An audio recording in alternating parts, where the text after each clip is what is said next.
I'm going to ask you a question here to get going, and I would like to hear your response. What is an opportunity?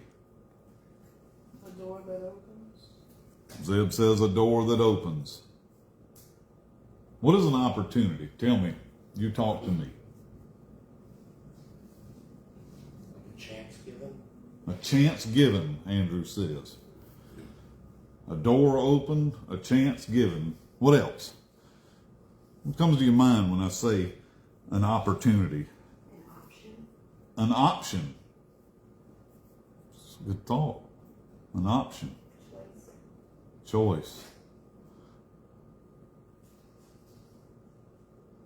An opportunity. A door open, a chance, an option, a choice.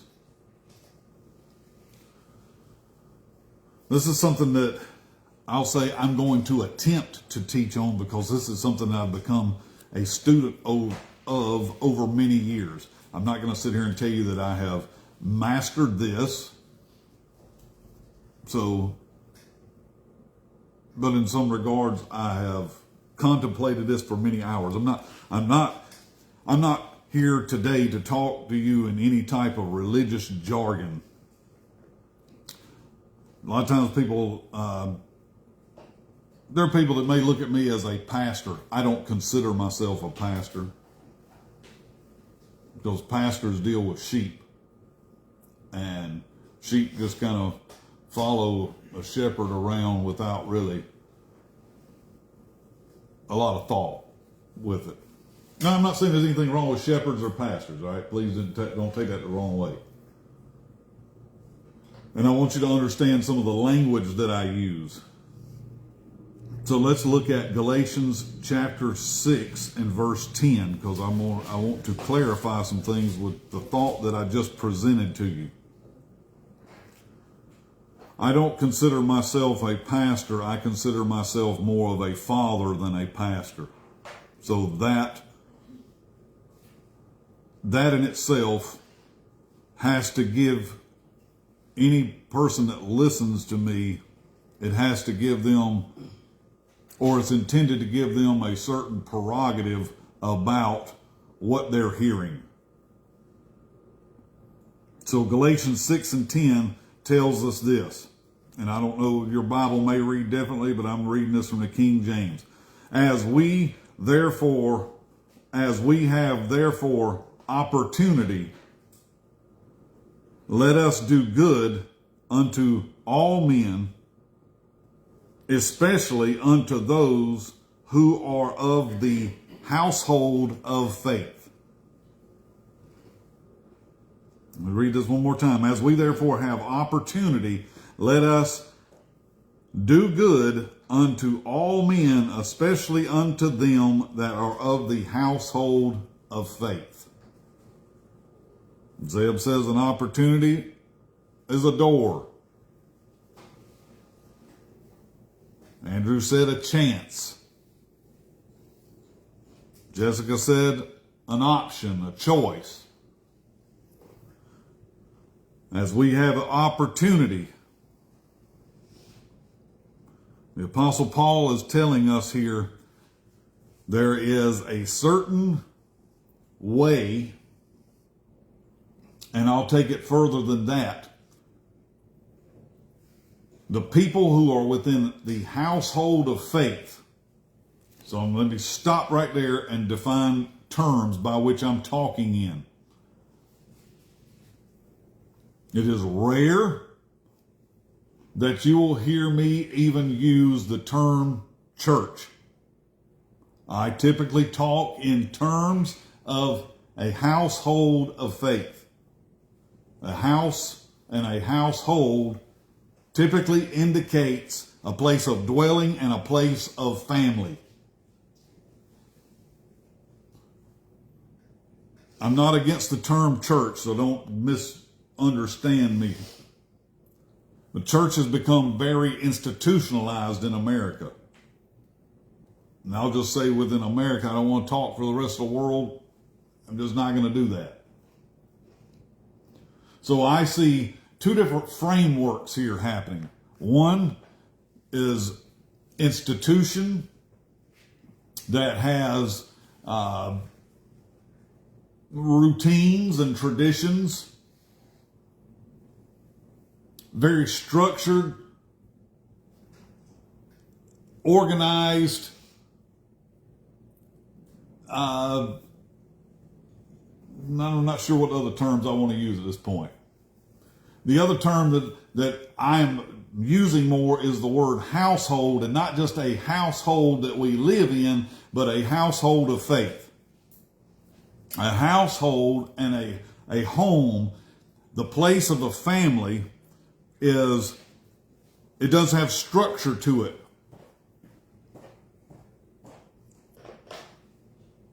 But many people, in their mind, there's a vast separation between going to church and then being part of a household of faith. Am I okay? Are y'all okay with what I'm trying to establish here? I'm not trying to present two different models, but in the sense there is. Unfortunately, a lot of the church has moved away from a family structure, a household structure.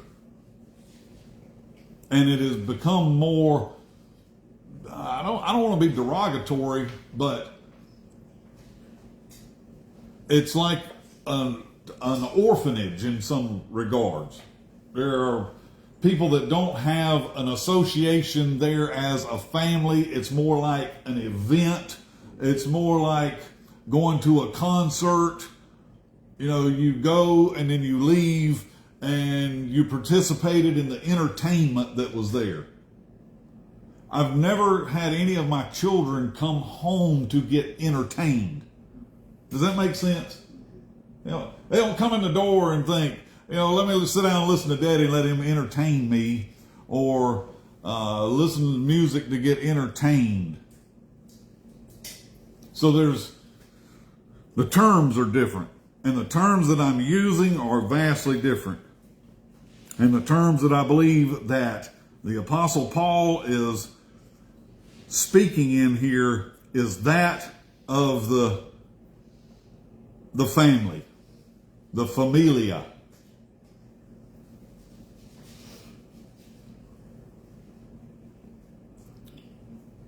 Are we missing opportunities with those closest to us?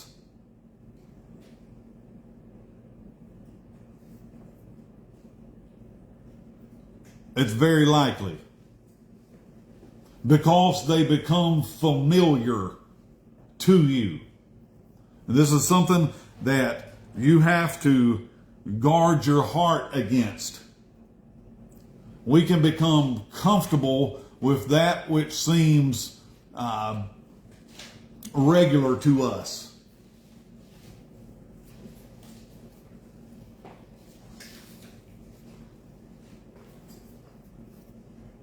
I understand when you get home, you want to let your hair down, right?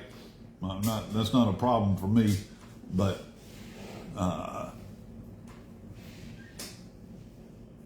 it's a place. Home should be a place of relax, a place that I can be comfortable. It's really a place where you can just be who you are.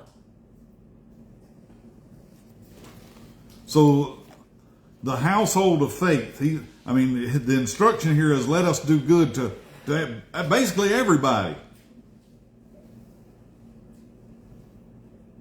But something should be special with those that are of the household of faith.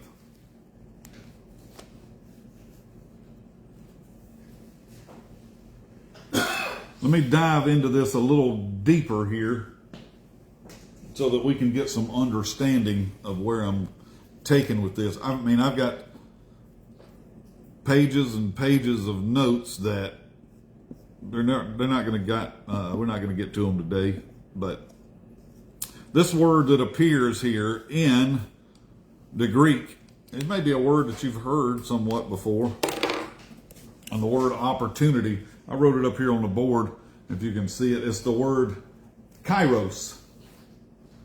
Kairos. You ever heard this word? Kairos.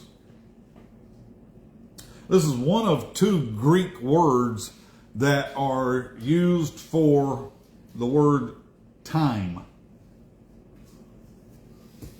There's two Greek words. One is kairos and the other one is chronos. I'm explaining this for a certain reason. Opportunity has something to do with time, but it's not based on the ticks of the clock. That's chronos. If I were to say it is 6 p.m., you would have a bearing in mind of what time of day, like if I said, we're going to meet at 6 p.m., that means at the stroke of the clock at 6:00, when the sun is at this point in the sky, we're going to meet together at that particular time. That's what the word chronos means. Like chronological. That's where we get the word. It's a chronology.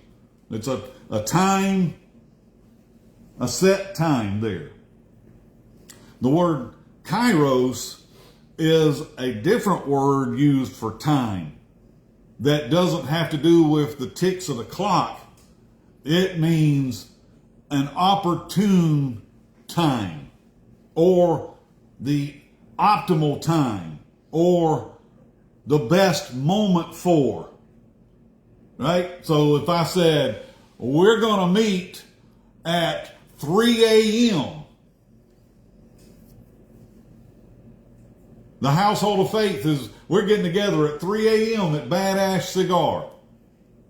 For many of you, you would say, well, that's not an optimal time for me, right? That would not be a kairos time. That would just be based on a chronos time. A kairos time means that this is the best moment for something, or the best season for something. The Bible talks about there are due seasons, that we need to have an understanding of times and of seasons. I'm trying to teach you something here because I'm speaking this as a father. I do not want people to miss opportunities.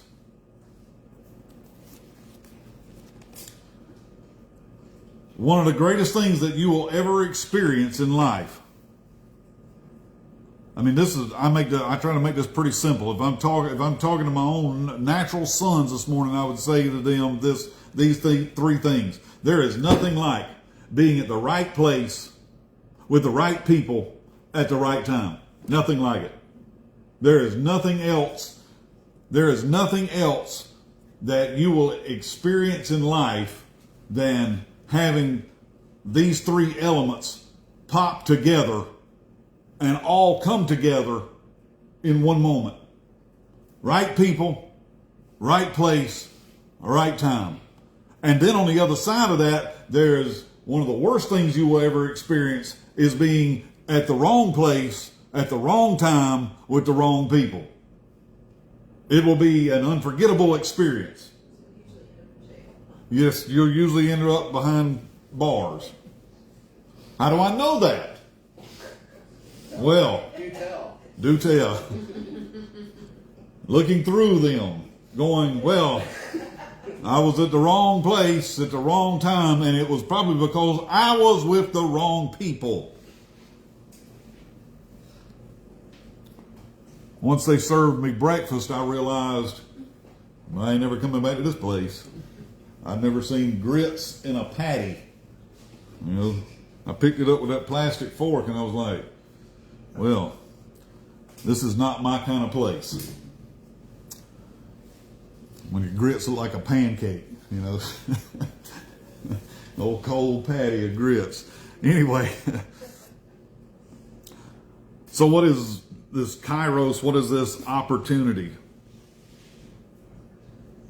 Well, he looks at the verse, looking at the verse here, he says, as we have therefore opportunity. Does anybody's Bible say anything different? You got a different translation that says something different? What's yours say, Jessica? It does say therefore we have opportunity, but the rest is a little different. Read it to us. Let's see what it says. It said, let us do good to all people, especially those who belong to the family of believers. The family of believers. Close. Is that NIV or is it NASB or? NIV, yes. Okay. So what does this tell me? Opportunities are going to arise. Opportunities are coming. One of the worst things that I hear people talk, and the tone of which I hear them talk, is when they talk in victim mentalities as if opportunities do not come their way. Opportunities come to us all. There's a difference in how people derive at different opportunities. One, either they don't see it, or two, they don't seize it. And you should write this down for yourself. They don't see the opportunity, or either they see it and don't seize it.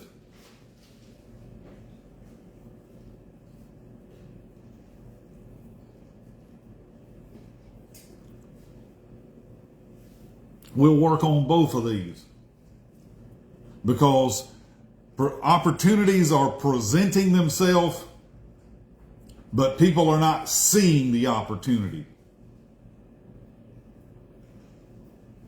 Again, the second one, they see the opportunity, but they don't seize the opportunity.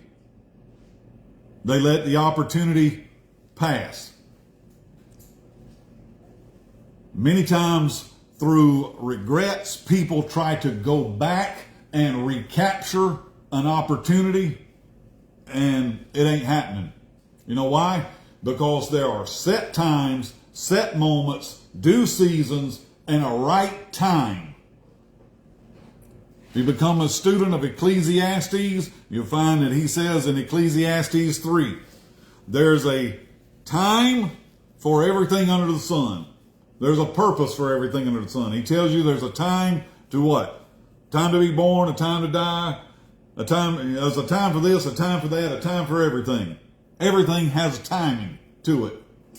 That does mean that my kairos is affected by my chronos. You cannot rewind and go back and fix what happened 10 years ago or what bypassed you 10 years ago. The only thing that you can do is correct in the moment, in the present, which would lead to a different future. My spiritual father used to say this all the time. It took some of us sons a little longer to get it. It sounds very simple until you start processing it. And it goes like this. If you keep doing what you've been doing, you'll keep getting what you've been getting. Let me say it again. If you keep doing what you've been doing, you keep getting what you've been getting. Now, what did he mean by that? Well, if you don't like what you're getting, then you're going to have to change what you've been doing. Because if you keep repeating the same thing and thinking that you're going to get a different outcome or a different result, then something is wrong in your thinking. Because if you keep beating your head against the wall, all you're going to get is bloody and bruised. And if you think that that's going to change, then something's wrong in here, in the thinking, all right? So, as we have therefore opportunity, let us do good to all men, right? especially those who are of the household of faith. Now I'm going to move on from this verse of scripture in some regards. What I'm really talking to you about, and this is how I entitled this today, is an epic life.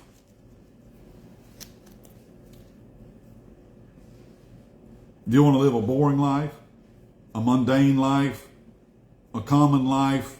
Some people say, well, I just want to live a simple life. Okay, no problem with that. I like a simple life. But I believe that I've been called to live an epic life. I've been called by God to live in a place better than my expectations of life. The Apostle Paul talks in these terms when he says, now to him that is able to do exceedingly abundantly above all that you ask, hope, or think of. What does this tell me? What does this indicate to me? It means to me that God is able to do abundantly above all that I've even asked for, hoped for, or even thought of. This should become my expectation in life. Now, I know we all have good days and bad days, and I'm sure some of you listening to me may think, well, can this be true? Yes, it can be true. One, I believe in a good God. I don't believe that God is out to get me.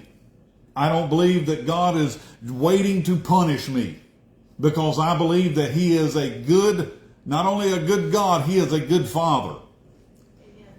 People who have never known a good father may have a struggle with this in their mind because they don't have something to tie it to in relationship terms. God is good. He is infinitely good. He is good through and through. He's so good that He even says in His Word that He can't think evil of you. Not that He doesn't know, listen to what I'm about to say, because this upsets some people's theology. Not that He doesn't know that someone's done evil, but God doesn't think evil. He doesn't think evil of you. In other words, He's not expecting you to do evil. He's expecting you to do good. Because this is how He thinks. People don't do any different than how they think. And people think that other people are how they think. Did you catch that? Many times you don't see someone as they are. You see someone else through your own filter of who you are. God being good does not have an expectation that you're going to do evil. In other words, He doesn't look at you and think, oh, that Levi, he's not going to amount to anything. That's not how God thinks. God thinks He's going to come to not only what He's dreamed of and hoped for, He's going to experience so much more because I'm involved with Him. That's how much faith. Do you realize that not only God wants you to have faith in Him, He has faith in you.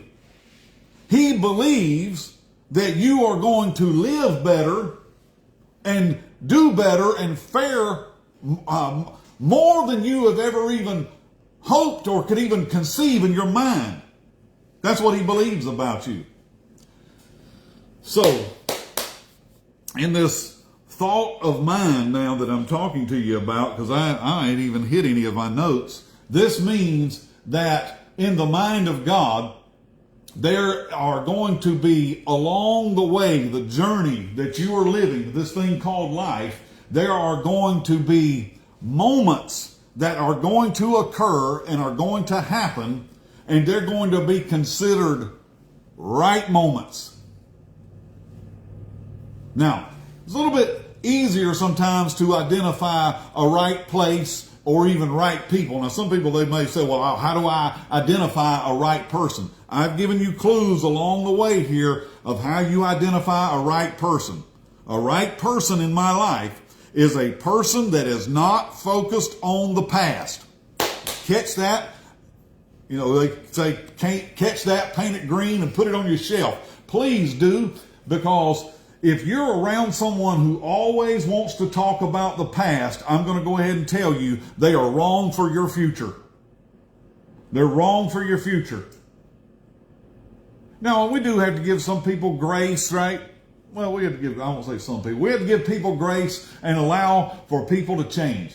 But I also have to cut conversations and relationships off that constantly want to focus on the past, pull me into the past, or talk, just incessant talking about the past. I'm not saying that we don't have to deal with our past. Yes, we do.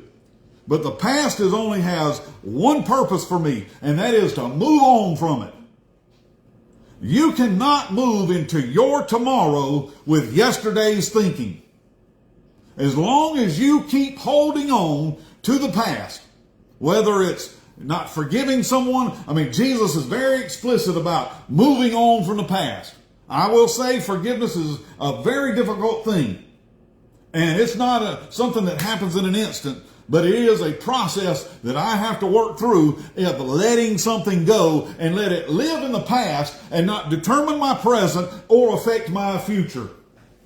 But I'm going to go back and listen to this because I'm talking to myself as well this morning. Sometimes I need to be reminded of things myself. A father is future focused.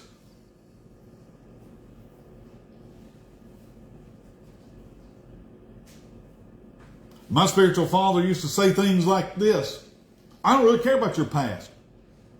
I don't really care about what you did last week, last year, or 10 years ago. The only thing that I'm concerned about is the decision that you make in this moment and the decisions you're making moving forward. Because this is the only thing that we can correct at this point. I'm concerned about your future. I didn't say I was worried about it, but I'm concerned about it.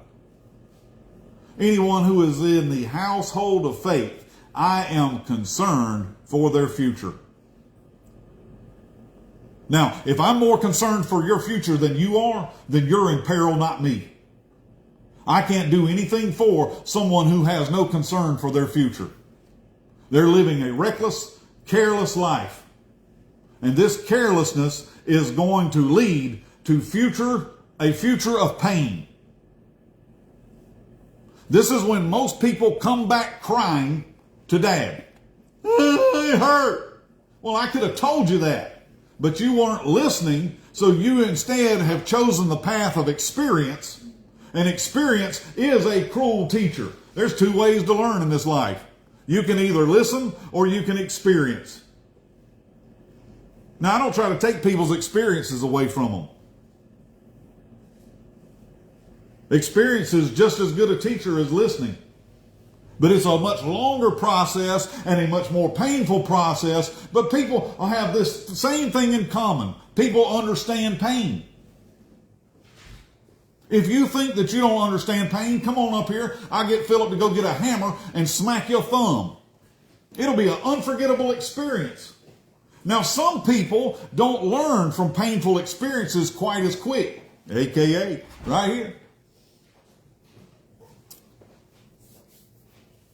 As my daddy said, my spiritual father said this: there's nothing to be learned from the second kick of a mule. All that you're doing from this point is being stubborn, willful. The lights haven't come on, and we're wondering whether anybody's home. If you didn't get it the first time, you might not get it the second time. And when you are dumb, you are the last one to know. Here's the beauty of having a father. He'll tell you when you're being dumb. Your friends won't tell you when you're being dumb because they may enjoy watching you do dumb things. Or either they're too nice to tell you that you're being dumb because they may be concerned that they're jeopardizing the relationship. But Dad understands something. Let me tell you what the difference in a father is. A father realizes that you need him and he doesn't need you. This is a hard pill for some people to swallow. A father realizes that he doesn't need you. Do you realize that he has lived without you? Yes. Yes, he existed, but he wasn't born the day before you or the day after you. I've had to say that to my own children sometimes. I wasn't born yesterday. They existed without you. But here's the other part of it. You've never existed without them. You were born into the world in need of parents. You were born into the world in need of someone. You would not have made it on your own. You weren't just born and somebody just threw you over there. No, you cried. You screamed. You got fed. Everything got done for you.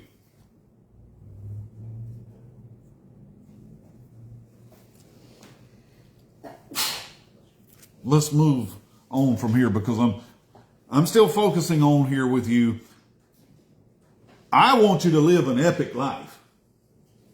I want you to have an epic existence. Do you realize that some people in the world, they're just existing. They're not living.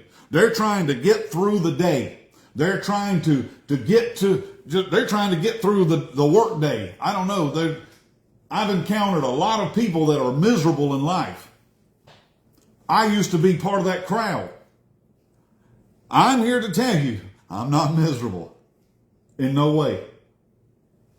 Now, I might have a little quirk or, a little pain here that hurts. Or, I wake up and like this morning, I had this back pain. I'm like, well, I just went to bed. I felt good when I went to bed. What happened when I woke up? Ow.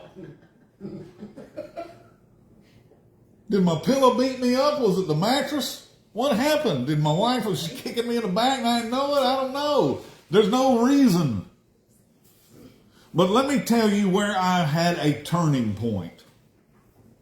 And I'm telling you this as a father.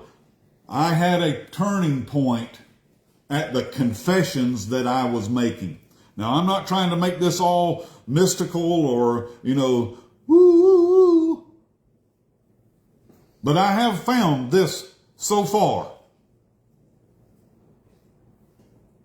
What you think about, you will talk about.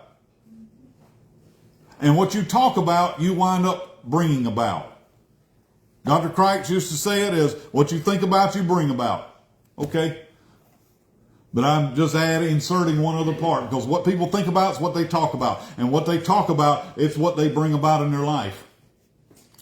My grandma used to say it this way, if you talk about the devil long enough, he'll show up.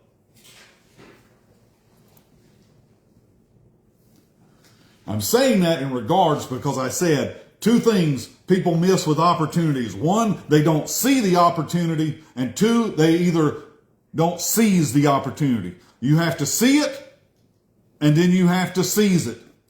Some people say, well, I haven't been presented the same opportunities as you. Well, maybe you have and you didn't see it. Or maybe you did see it and you didn't seize it. You didn't act on it. So I learned this. Many days and time in my life I spent time, wasted time, either being confused, hurt, depressed, miserable, angry, frustrated. The list could go on and on and on. Days, weeks, years. I wasted years of my life. I'm trying to prevent somebody from wasting years of their life living in those realms until it occurred to me one day. It occurred early in the morning. Why this revelation took so long, I have no idea. It doesn't have to. I woke up, sat up in the bed, my feet hit the floor, just like every morning before.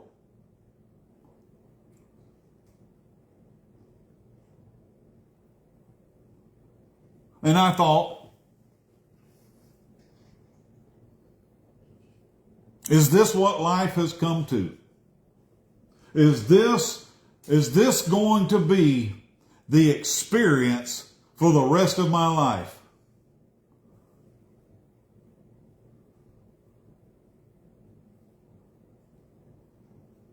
If so, then this seems like a pretty cruel joke. Now, I'm not trying to be demented or, eccentric here. But there's a certain faculty of transparency that I'm talking to you about here.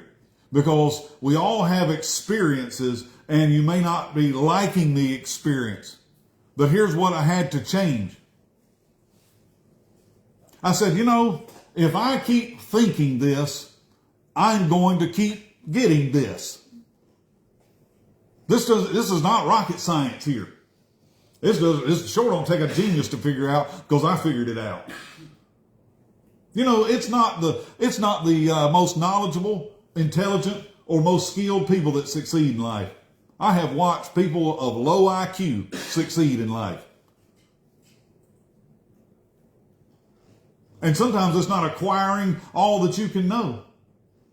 I mean, even Solomon said, in much wisdom is much sorrow, much grief. But here's what I changed. I changed my confession. And I changed my confession for that day. When my feet hit the floor, I said, no, we're not going to do this anymore. I'm not doing this anymore. And I said aloud, today. Well, I said it to myself. My wife was still asleep. I didn't want to wake her. Today, great opportunities await me.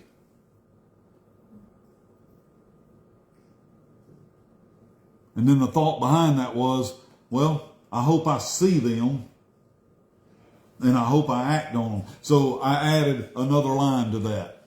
Today, great opportunities await me, and I will not miss one of them.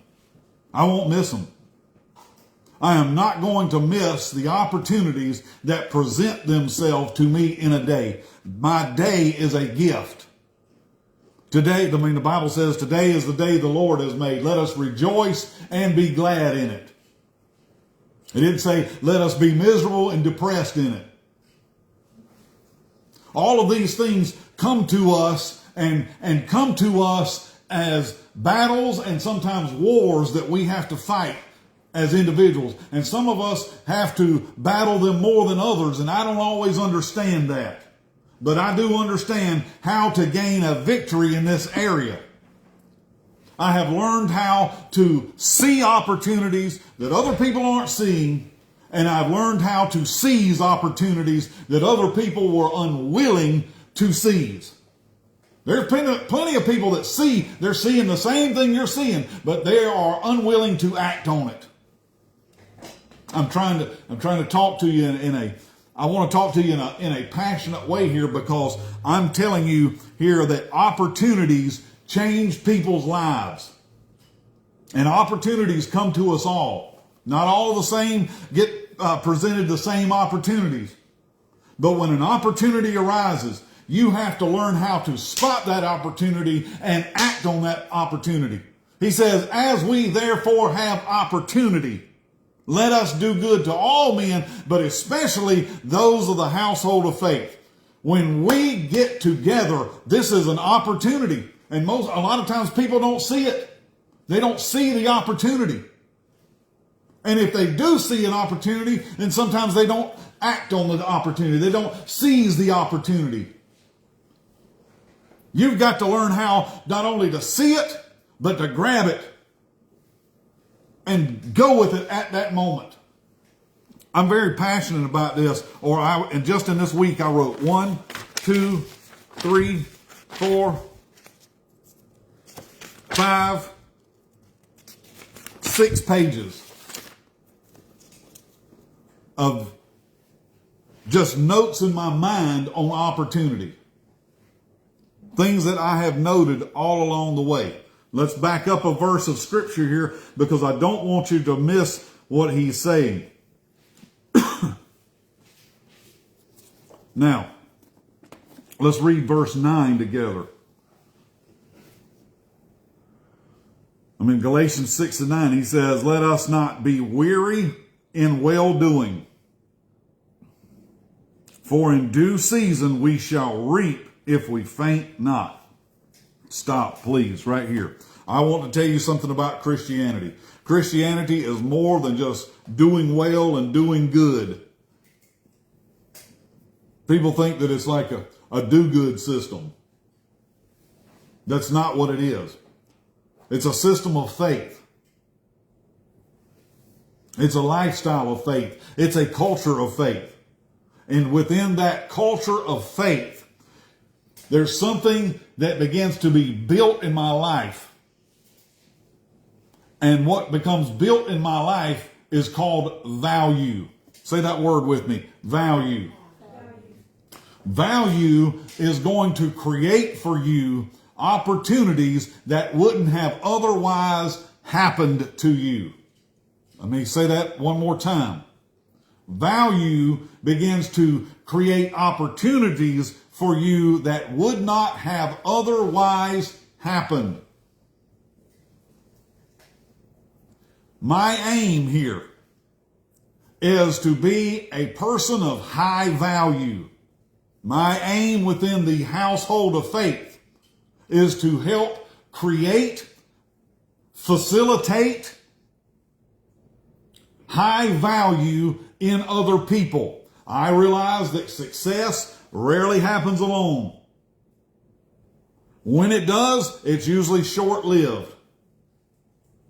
And one of the greatest things you will ever experience in life is helping other people succeed.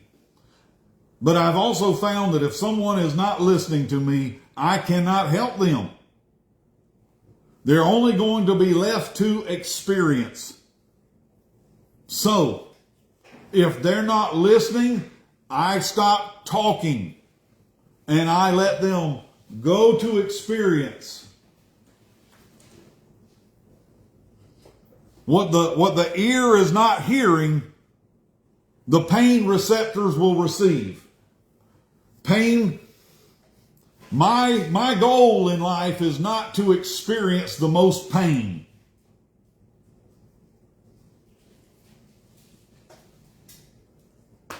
Pain's part of life. But I'm not looking for opportunities of pain, right? Those are real easy. Go do dumb things. Keep thinking dumb ways.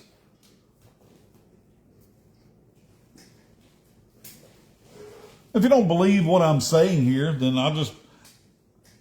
maybe you need to experience it. I don't know, but try it out. Let your feet hit the floor tomorrow morning. And before you take off to all of your daily routines, stop and think today. There are great opportunities are awaiting me. They are awaiting me. I'm not, see, people, People like waiting, they say, I'm waiting for my ship to come in. Well, maybe when I hit the lottery, I'll be able to afford that.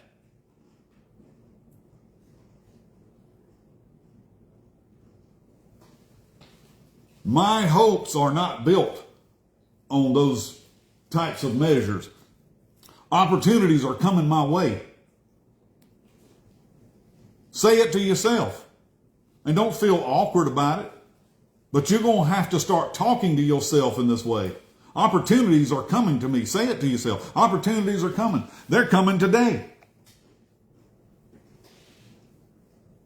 They're coming tomorrow. They're coming on Tuesday and Wednesday and Thursday. I don't know where the next opportunity is coming from.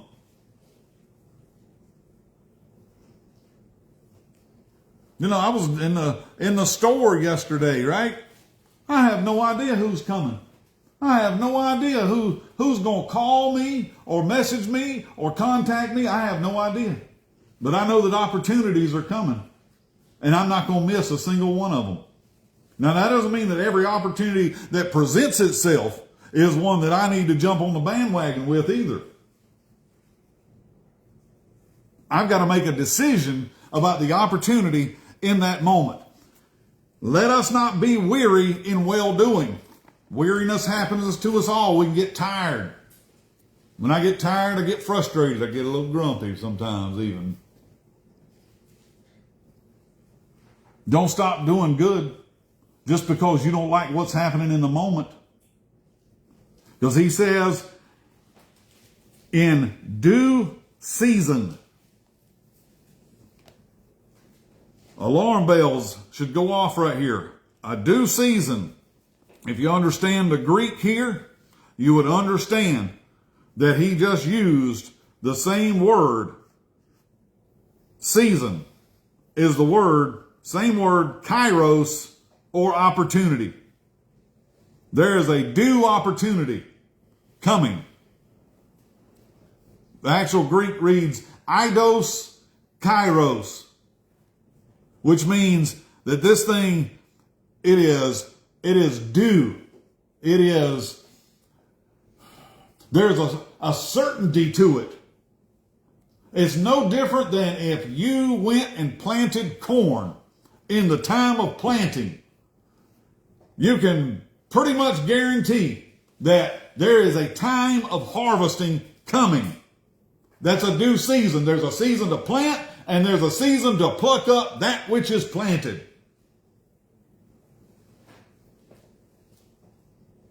If you know the season, you know the opportunity that is there. Do you know what season you're in? I used to hear my spiritual dad say this all the time, and I was like, what in the world is he even talking about? He would say this all the time. It's my season. It's my time. This is my season. This is my time. I was like, how can you claim that? Because he understood what I'm talking about here. This is my season. I'm in my season and I'm in my time. I have certain decisions that I'm making about what time it is and what season it is. I don't care what's happening in the world here. The whole world can be going to hell in a handbasket. The Bible proves this over and over. The whole world was in a famine. And who was prospering in the famine? Well, Joseph was. And then I find, Isaac was. He sowed in the midst of a famine. And it says he reaped 100-fold. The whole world was starving to death, and Joseph knew what to do in the right season. We're in this season. This is what we do in this season. We're storing up for the next season. This is a season of plenty, but there's going to be a season of famine. If you know what to do in the right season, you know the right decision to make, you know the right people to surround you. You've got to have people that are focused on the future and not on the past of where you're going. Where are you going? And not only do you need to decide where you are going, you have to decide who is necessary to go with you in that journey. Because not everybody's qualified for my future. Not everybody's qualified for my future. There are some people you're going to have to leave in the past. Do you want a biblical reference to this? Read the book of Numbers. Do you realize that the children of Israel spent 40 years in a process that only requires about 7 days? Now you can choose whether you want to spend 7 days doing this process or 40 years doing this process. But God said, they provoked me during the occasion. They provoked me during the opportunity. They had an opportunity to leave one place of living and go into the place of promise. But in the midst of the opportunity, they provoked him with their unbelief. Let's look at this real quick. Numbers chapter 11.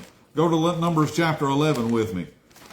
Because I want you to see what they were saying. I want you to see how their mind was thinking and how their wheels were turning. Numbers chapter 11. I think it's Numbers chapter 11. Did I write that down right? I'm pretty sure I did. Yeah, it is. Numbers chapter 11. That's Leviticus, no wonder. I need to go to the book of Numbers. Numbers chapter 11.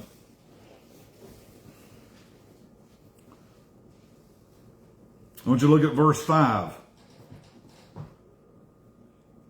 We're going to read this verse and grab a hold of what they're saying here. We remember the fish, which we did eat in Egypt freely, and the cucumbers, and the melons, and the leeks, and the onions, and the garlic.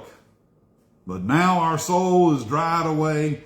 There's nothing at all besides this manna before our eyes. What is wrong with these people? And why are they stuck in a cycle of life that they can't seem to get out of? Because they have not let go of yesterday's thinking.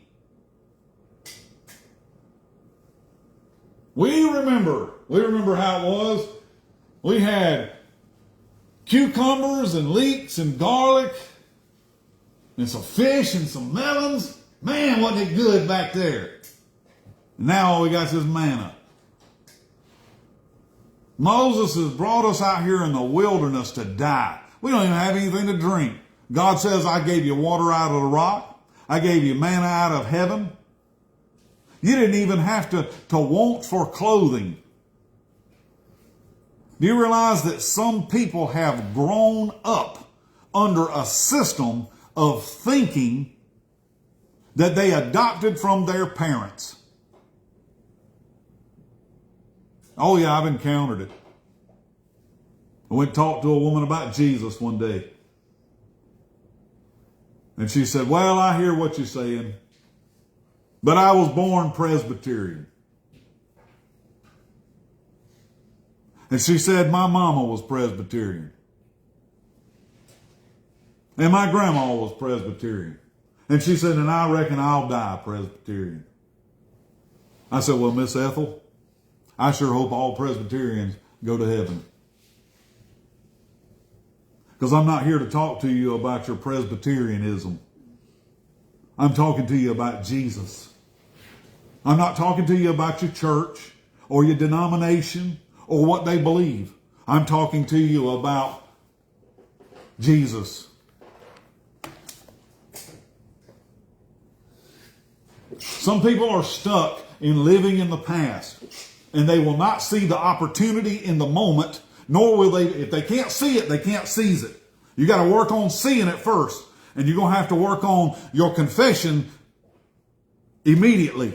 Today, great opportunities awaiting. Today, not tomorrow, not next week, not next month, not next year. And whatever they were in the past doesn't matter. Today is what I've got. Today, I used to go to work and tick people off. There is nothing again. I said, this is the greatest day of your life. Did you know that today is the greatest day of your life? Today is. And until you start believing this and thinking this, and they're like, today's the greatest day of my life. It'd be great if I wasn't here. Well, then leave and make it great. Make our day better too.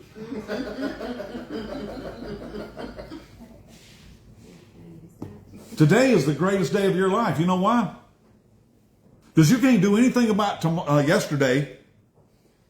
You can't live in tomorrow. Yesterday is gone. So you better make today the greatest day of your life. If you knew that today was your last day, how would you live it? Well, then start living. I'm talking about living an epic life here. I'm too old now. I'm kind of like this. If there's something that if I'm not enjoying what I do, then I need to move on to something else. I don't show up on Sunday here because I got to. I don't show up at this store almost every day of the week because I got to. The realization is if you're not enjoying this, life is meant to be enjoyed, not endured. I'm not going to grit my teeth through this. I get through today. I got to get to the next paycheck. I got to pay these bills. Dadgummit. That ain't no way. You're not living.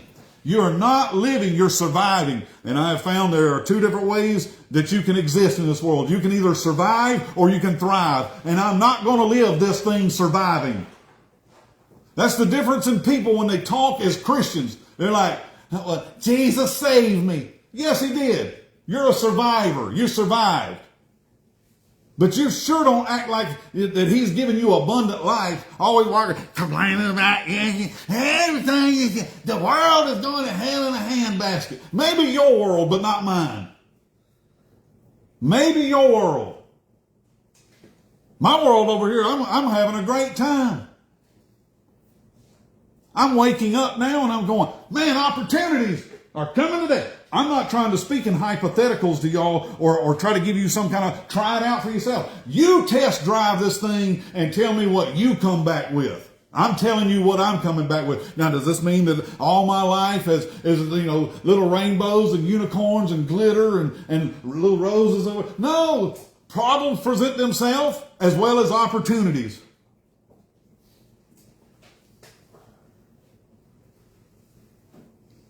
I choose to see the opportunity in a day. If a problem presents itself, then I got to deal with it.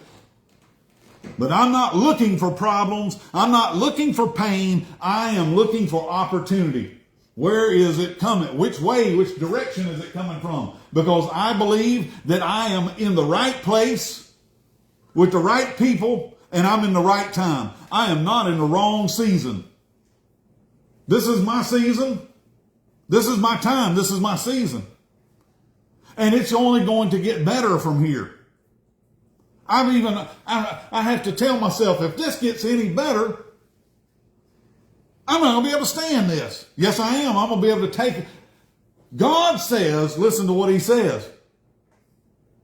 When he talks about the tithe, do you really believe this or not?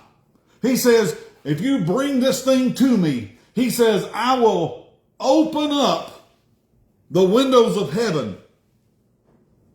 Zeb said an opportunity was an open door. Let me say this. When God opens up something for you, you have a realization that you could not have done this on. I could have done this on my own. I could not have done this on my own. And Lord have mercy, when the revelation of this hits you, that if somebody thinks, well, I can do all this myself without God, you're headed for a disappointment.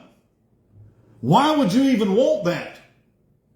When there's someone who can do exceedingly abundantly above anything that you pray for, he says, ask, hope, or even think of. This means that opportunities are going to come to me that I wasn't prepared for in my mind.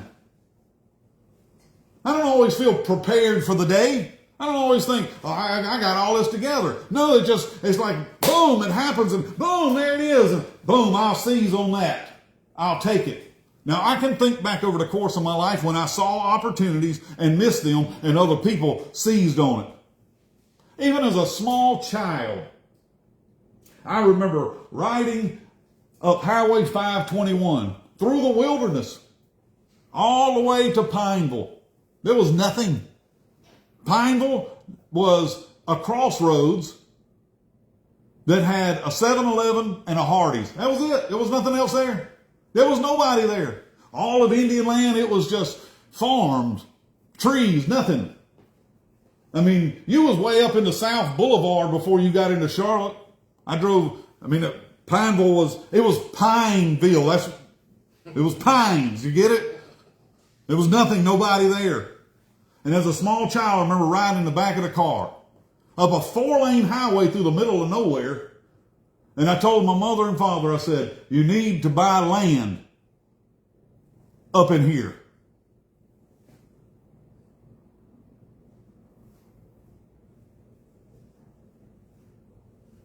How did I know that as a child? I don't know. I didn't have the money to seize on it, but I could see the opportunity. Now I think, wow, those would have been great financial investments if somebody else would have seen it and seized it.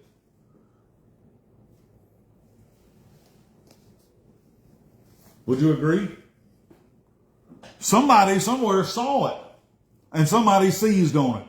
And that means they now capitalized on what other people didn't see or didn't seize. Opportunity missed. For another, opportunity experienced. So let's fill this out before I leave. Time we got. Yeah, we need to wrap up. I didn't even brush my notes. And I want you to think about that opportunity that is awaiting you. What does all this mean? You're going to hear me say this over and over, and you'll get tired of me repeating it and saying it, but that doesn't mean you've learned it yet. When you get to the point that you're thinking, I really wish he would move on to something else and stop talking about this, this will be the moment that you're starting to actually get it. I'm not saying you're slow. It's just the way people are structured. It's how the human mind is structured. You hear something, and you hear it, and you hear it again, and you hear it again. Eventually, your mind will start thinking it. Then you'll start repeating it. And once you start repeating it, you'll start saying it. And once you start saying it, it'll start happening. So what is an H? H stands for honor. Honor. This is a guiding light to opportunities. Honor. We'll talk more about it in the coming days. What does honor create? Thank you. Somebody said favor. Honor creates favor. I said it creates it. Honor creates favor. This is important in your path to opportunity. What does favor create? Abundance. Access. Good guess. But it's access. Access. This is a path that I have not only experimented with, I have experimented, experienced, tested, retested, and tested again to make sure that my findings were true. I test things. I do it every day down in the store. I test to see whether that's silver. I test to see whether that's gold, because it don't matter. Not everything that's marked 18 karat is 18. Some of it's fake, some of it's counterfeit, some of it's 10 karat. People can say whatever they want to, but once you've tested it out and proved it, I've ran it through every test, and I'm 100% positive here of how this thing progresses. This access creates for me opportunities. Now, people miss this path. I'm showing you all on my board here. Honor creates favor. Favor creates access. And access creates opportunities. We're not done.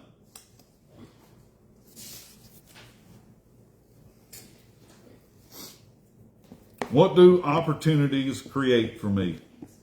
I'm talking about, that's right. Say it aloud, Savannah. Experiences. Somebody was listening in the past. They create experiences. Opportunities create experiences. Why do people get jealous? Why do people get envious? Because they're not experiencing what someone else is experiencing. They don't like it. You know, they got the Nelly look. You is a girlfriend. Well, maybe you haven't followed the path of honor, favor, access, and opportunity. What do these experiences create for me with the old you? Well, they are uncommon. They are uncommon. Now, I don't know about you, but I'm not trying to live an extraordinary life just for the audience of others. I believe that I've been called to live an extraordinary life, an uncommon one.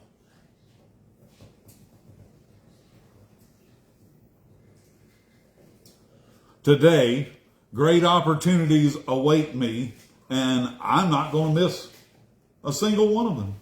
I'm not going to miss any of them. I believe that. Even on days when I don't feel so good. Even on days when my back might be hurting me. Or maybe the weather ain't right. Or maybe whatever it is. I don't know. You can find a million things in this world to complain about, grumble about, murmur about. But I'll tell you, until you stop doing that, you're going to keep in the same cycle of life.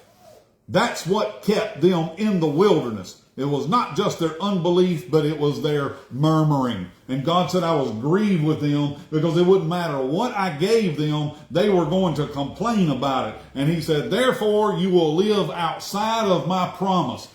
You are hearing me talk this every single Sunday, that Psalm 91 is about the promise. It's not just a promise of provision and prosperity and protection. This is the promise of God. Are you going to live in it or without it? I've chosen, I'm going to live in it.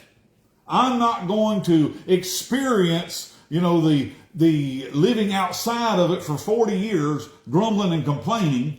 I've decided that I'm going to get on board with Joshua and not live in the book of Numbers, where I'm sitting there thinking about how things used to be in the good old days when we had some cucumbers, leeks, and garlic. Do you know what God said in Isaiah 26 about them? He referenced back to what I just talked about in Numbers 11. And he said, these people, at the time they should have been bringing forth a child, he says they brought forth wind. What does that mean? At the time that they should have been giving birth to something, all they did was pass gas. You don't think the Bible taught? This is how God talked about them. That's what it says. Read it for yourself in Isaiah 26. They thought, this experience, I'm in pain, I'm hurting, I'm in travail. No, it wasn't a child inside of you. It was hot air. That's all it was. Because of your diet of cucumbers, leeks, and garlic. You know, you had to buy the burpless cucumbers, right? Because your diet of the past is just blowing you up. There ain't no baby there. There's been no intimacy. There hasn't been a moment of conception. You're still thinking about the past, and your experience has become one that is painful, but it ain't the birth pains. There's not going to be a time of deliverance here, because you're just going to keep repeating the same process over and over. Well, I've resigned to, I'm not going to keep repeating the same processes over and over and over. I'm going to enjoy my life and not endure my life. Say it to yourself. Life is to be enjoyed and not endured. Life is to be enjoyed and not endured. Life is to be enjoyed and not endured. You know what? If I have to keep saying those things to myself till I get tired of hearing them, I just keep saying it. Today, great opportunities await me, and I'm not going to miss any of them.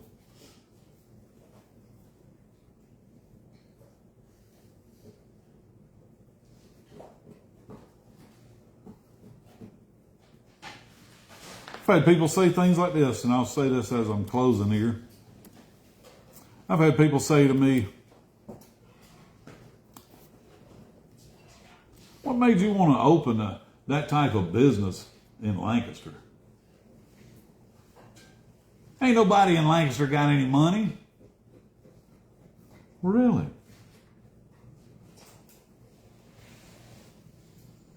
Really? Well, then you don't see what I see every day. I said, you don't see what I see every day. They're not seeing they don't even see the opportunity. I want you to look around you. Look around you. Everything that you're either in or seated on, at some point, somebody saw an opportunity. Everything around you, at some point, was somebody's opportunity.